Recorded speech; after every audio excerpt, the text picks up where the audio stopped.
Σωτηρία Μπέλου και Μαρινέλα για πρώτη φορά μαζί.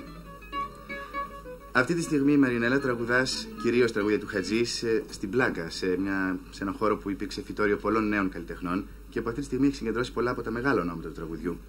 Λίγο πολύ όλοι έχουμε μια προσωπική άποψη για το είδος του θεάματος που κάνεις.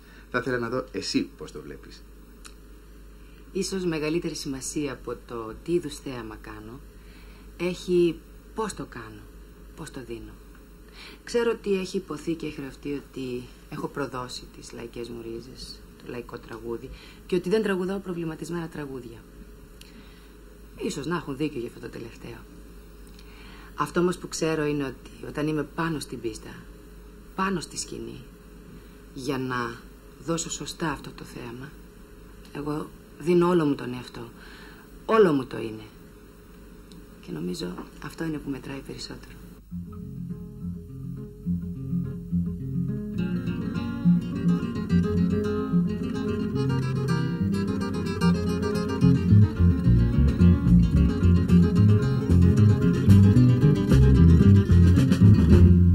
Σπουδαίοι άνθρωποι, αλλά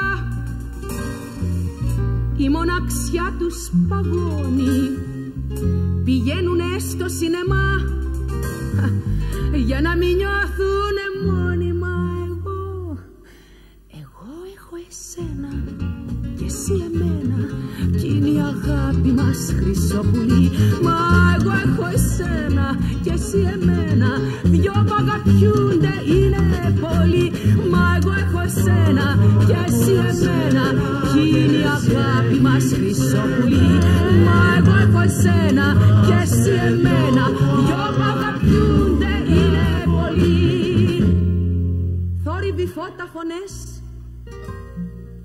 και μες στα γένια το χιόνι. Τηλέφωνα συντροφιές για να μην νιώθουνε μόνιμα. Εγώ έχω εσένα και εσύ εμένα κι είναι η αγάπη μας χρυσοπουλί.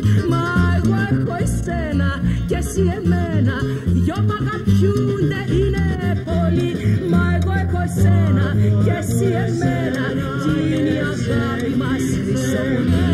Μα εγώ έχω εσένα και εσύ εμένα, δυο που αγαπιούνται είναι πολλοί.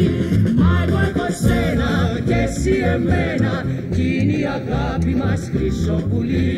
Μα εγώ έχω εσένα και εσύ εμένα, δυο που αγαπιούνται είναι πολλοί.